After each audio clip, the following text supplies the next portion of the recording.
Yan, what's up mga idol? Another tutorial tayo sa mid-fade gamit itong bagong sandata natin. Wow, ang lakas ng makina pala nito mga idol ha. Tapos matalas pa. Ayan, so overcombo na tayo mga idol. Okay, as usual. So iikot ulit tayo no. Hanggang dito sa kabilang side. So bakas dito yung ano ni idol oh. Yung dating gupit niya. Ayan. May kakapalan tong buhok na idol oh. Pero minamani lang ng bagong sandata natin mga idol oh. Ang maganda pala dito sa gantong sandata mga idol, no, transparent. Nakikita mo kung kailangan mo na talagang linisin ano. Kasi makikita mo dun sa mismong ano niya eh. Sa may blade niya oh. Ayan. Okay, so dito sa bandang baba ay patadaanan natin ng shaver yan mga idol, kaya lagyan natin ng pulbo para hindi masakit. Ayan, so ano kasi ang gagawin natin dyan ay pasalungat. So pagka walang pulbo ay medyo masakit. Pagka may pulbo mga idol ano, mano siya. So mas maganda yung kain ba. Okay, so yan yung mga nagtatanong mga idol no, kung trip nyo yung mga gamit natin. Available lahat yan sa ano natin, sa TikTok natin. Ayan, so 1.5. Ay sorry, 0.5 pala mga idol.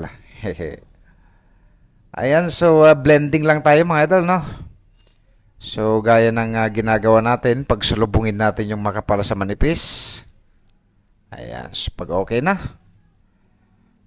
lining tapos ahit na mga idol. Yun.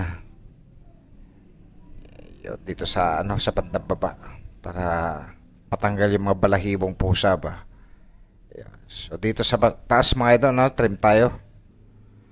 Ayan, palikod. So yung unang kain natin yan kanina ay papuntang gilid ano, or from left to right. So doon tayo kumuha ng ano, ng haba. Ayan.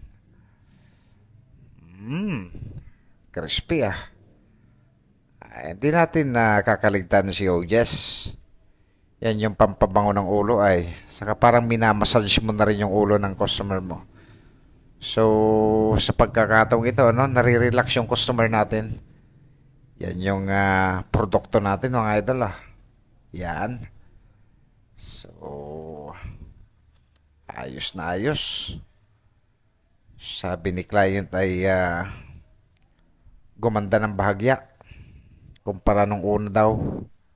Kasi ano daw ay nagpagupit daw siya sa kaibigan niya. Hehe. Ayun. Parang tumaas yata dito sa kabilang side ah.